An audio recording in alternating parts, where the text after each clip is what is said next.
introducción, ¿verdad?, de la teoría. Los tumores de ovario vamos a clasificarlos en tres grandes grupos.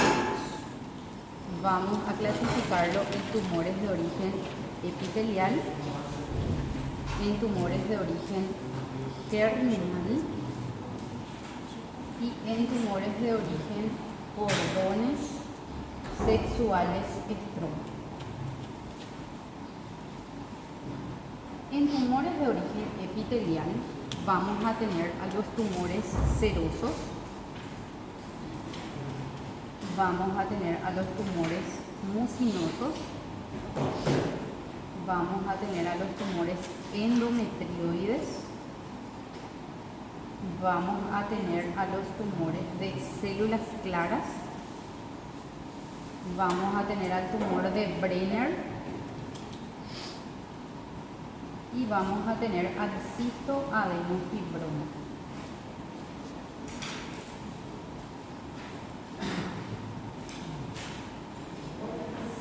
Entonces, los tumores serosos que vamos a enfocarnos el día de hoy, él puede ser benigno, puede ser maligno y puede ser borderline. Borderline sería una categoría intermedia entre el benigno y el maligno, ¿sí? Si hablamos de la frecuencia de todos estos tres tumores, los más frecuentes son los de origen epitelial. Si colocamos como categoría, que es a veces así que cae en el examen, ¿verdad? Suele caer, pregunta cuáles son los tumores más frecuentes, ¿verdad? Y es el epitelial si hablamos del epitelial germinal y cordón sexual estrógeno. Si a su vez volvemos a hablar cuál es el más frecuente de los epiteliales, es el tumor seroso. Entonces, el tumor seroso, que pertenece a esta primera categoría, en cuanto a la frecuencia global es del 65 a 70%. En cuanto a los malignos, representa el 90% de los malignos, son los más frecuentes malignos. Y si hablamos de edad, generalmente ocurren en pacientes de 20 años para arriba. No es tan frecuente en pacientes menores a 20 años, pero puede ocurrir, ¿verdad? Entonces, los epiteliales tenemos que tener algo muy en cuenta para poder estudiar tumores de ovario y es uno de los capítulos más interesantes. ¿Cuál epitelio tenía el ovario según histología? Un epitelio cúbico simple, ¿verdad? O sea, sería así. Pero lo que tenemos que tener en cuenta es que en el ovario tenemos que recordar los epitelios, porque hay un cambio del tejido epitelial. Los tumores serosos, por ejemplo, cambian a un epitelio cilíndrico, ciliado, sin atipias, ¿verdad? Si hablamos de los benignos, si hablamos del borderline y el maligno, ya presenta atipias. Solo que va a ser una atipia mínima en el borderline y el maligno va a volver a existir en el grado 1, grado 2 y grado 3 de acuerdo a su grado de atipia. Entonces el seroso cambia a un epitelio de tipo cilíndrico, ciliado. El mucinoso cambia a dos tipos de epitelio. Puede ser de tipo endocervical. Algunos recuerdan cómo era el epitelio del endocervix. Un epitelio de tipo columnar, cilíndrico. O cambia a un epitelio de tipo intestinal. Intestinal, que era un epitelio cilíndrico simple con microvellosidades y presencia de células caliciformes, ¿sí? Luego tenemos el endometrioide. El endometrioide cambia al epitelio justamente del endometrio, que también es de tipo columnar, pero tiene un color más basófito y una arquitectura un poquito más compleja que el endocervical, ya que el endocervical tiene un citoplasma más clarito. El de células claras es una variante del endometrioide, ¿verdad? Donde aquí el citoplasma va a ser de color claro. También son células de tipo columnar, pero con un citoplasma claro.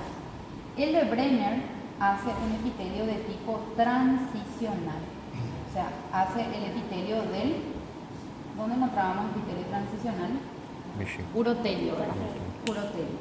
Y el cistoadenofibroma puede hacer todos los demás epitelios. O sea, puede ser seroso, mucinoso, endometrioide, de células claras de Brenner, pero tiene una característica que lo identifica, que es el estroma fibroso. O sea, tiene fibroblastos que le da un estroma bien duro de tipo colágeno mismo, ¿verdad? Entonces vamos a empezar con el seroso, que vamos a estar viendo el día de hoy. Estos tumores, entonces, ocurren entre 20 y los 50 años como edad más frecuente. Él puede ser pequeño, como puede ser una gran masa que ocupe toda la cavidad abdominal, como vemos en este caso, ¿verdad? Son aquellos tumores que yo creo que les comenté, el caso de una niña de 14 años que tenía este tumor y que pensaron que estaba embarazada, ¿verdad? Porque estos pueden llegar a pesar inclusive en algunos casos 23, 25 kilos pesan, ¿verdad? O sea, son tumores muchas veces grandes, pero son benignos, ¿verdad? La estructura en la superficie externa tiene este color brillante, grisáceo, ¿verdad? Y se ven los vasos. En cambio, en la superficie interna se ve este aspecto liso, ¿verdad? Generalmente eso es lo normal, sobre todo en los benignos. Ahora, existe un sufijo que se le agrega, que es el sufijo papilar. Papilar se le agrega si hay papilas.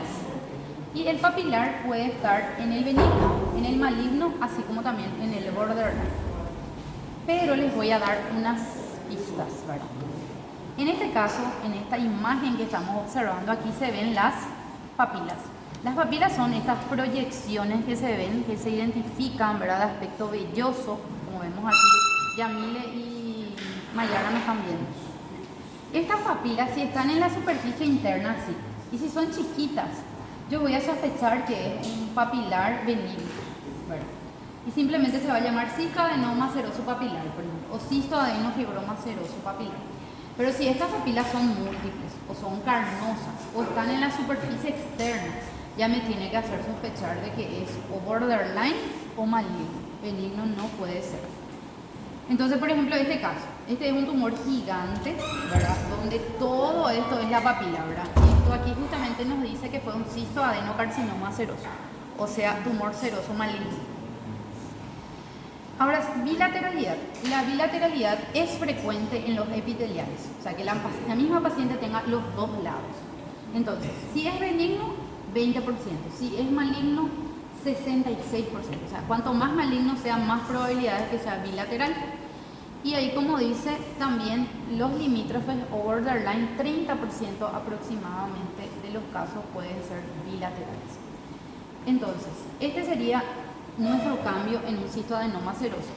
Nuestro epitelio cúbico cambió a un epitelio de tipo cilíndrico ciliado, ¿verdad? Igual que la trompa. Ahora sí les muestro esta imagen aquí. Este es el ovario y esto vamos identificando en la superficie externa.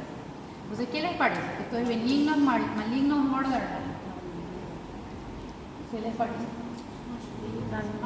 Y mínimamente es borderline, ¿verdad? Cuando hay así en la superficie externa. Y les voy a mostrar otro caso también. Este, por ejemplo, miren, esta es una histerectomía con anexectomía bilateral. Entonces, esta es la trompa, el ovario con el tumor. La trompa, el ovario con el tumor. La trompa prácticamente en este lado está atrapada en el tumor. Y al mirar así, esto parece maligno, ¿verdad? Pero finalmente con la microscopía fue de tipo borderline, ¿verdad? Entonces, la microscopía es el que me va a dar el diagnóstico definitivo, ¿verdad? Entonces, ¿qué es lo que nosotros vamos a identificar en el cistoadenoma seroso? Primeramente que nuestro epitelio cambió, ¿verdad? De cúbico simple cambió a un epitelio cilíndrico ciliado. Ahora, aquí nosotros identificamos la presencia de papilas. Entonces, si hay papilas, yo le voy a llamar cistoadenoma seroso papilar. Supongamos, miren aquí, este es el epitelio cúbico, el epitelio cilíndrico. Cambió, ¿verdad? Hasta ahí es cistoadenoma. Pero si yo veo, por ejemplo, estructuras, así que hacen como ramificaciones, esto que parecen como unos globitos sueltos, entonces ahí va a pasar a llamarse cistoadenoma seroso papilar, ¿sí? ¿Profe, tiene una coincidencia papilar? No, realmente no, sino que para llamarlo papilar es por la presencia de papilas. Para llamarlo borderline ya tengo que tener atipia leve. Y la arquitectura de las papilas debe ser más compleja. Este que aquí yo le estoy mostrando justamente se trata de un limítrofe, borderline. ¿Por qué? Porque ya hay papila sobre papila y ya es en gran cantidad. Pero la atipia es mínima, entonces queda como borderline. No penetra el estroma, entonces queda como borderline. Penetra el estroma, se va a llamar maligno. Entonces, hay varios criterios que realmente no están en el slide. Por eso es que es solamente eso, viniendo a la clase teórica y anotando, porque generalmente esto yo voy haciendo esquemas, ¿verdad? En la pizarra para que ustedes vayan comprendiendo también, ¿verdad? Entonces, aquí tenemos un maligno, por ejemplo. Miren, un maligno y que es papilar, con papilas. Entonces, este sería nuestro ovario, ¿verdad? Ven ahí que la arquitectura es más compleja, ¿verdad? Inclusive le llaman como cabeza de medusa. Y aquí penetró en lo que sería el estroma. Entonces, ella es cistoadenocarcinoma seroso papilar.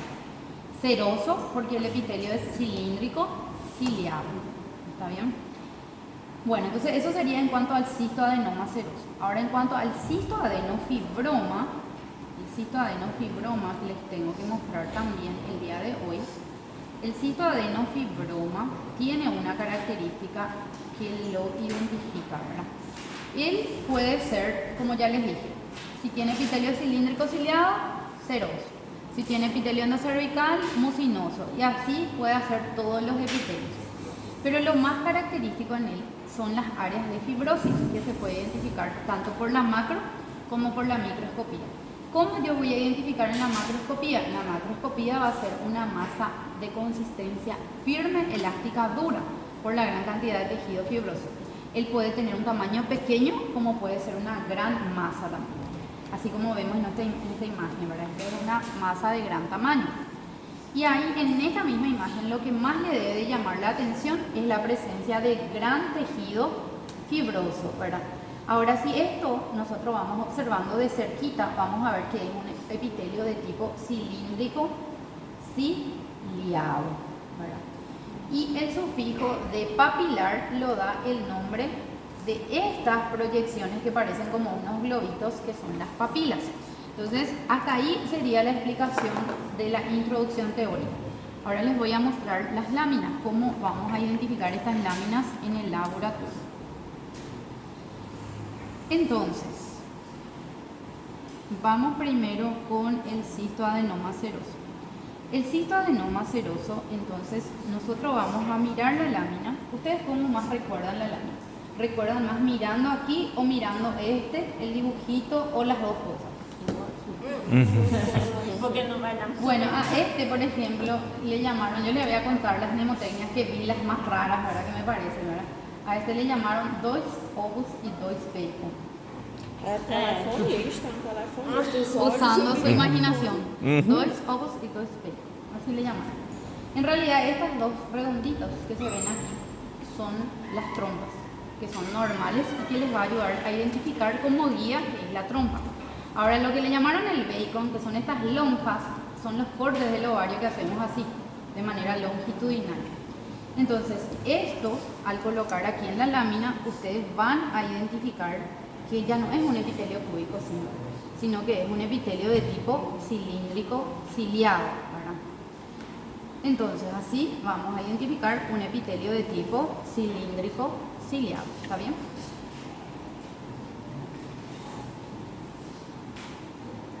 Esto son las trompas normales, que serían estas áreas redonditas. Las trompas normales tienen estos pliegues, se ramifican y también están revestidos por un epitelio de tipo cilíndrico ciliado, pero como una morfología histológica completamente normal. ¿Qué más dice esa lámina? Esa descripción de la lámina también nos habla de infarto rojo. Inclusive aquí en la lámina se ven las áreas rojizas, que son las áreas infartadas. Recordemos que el ovario es un órgano donde ocurre infarto rojo. Y en este caso hay un proceso inflamatorio sobreagregado. ¿Por qué? Porque el ovario no da síntomas, los tumores de ovario no dan síntomas. Generalmente cuando ya aparece es un dolor abdominal fuerte que ya le lleva a la urgencia, se hace una ecografía y ya entra directo a quirófano porque muchas veces ya está torcido, como en este caso. ¿verdad? Secundario a torsiones. Entonces, ¿entendieron la primera lámina? Bueno, ahora vamos a la segunda lámina. Este le pusieron un nombre que es tan simpático que no tiene que ver, pero ya está grabado. Le pusieron letra japonesa con auriculares.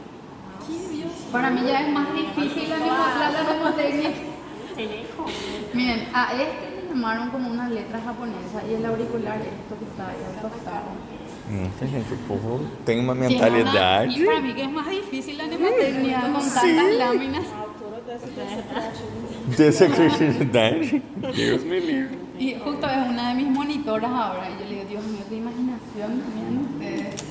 Bueno, ¿qué se ve en el cistoadenofibroma?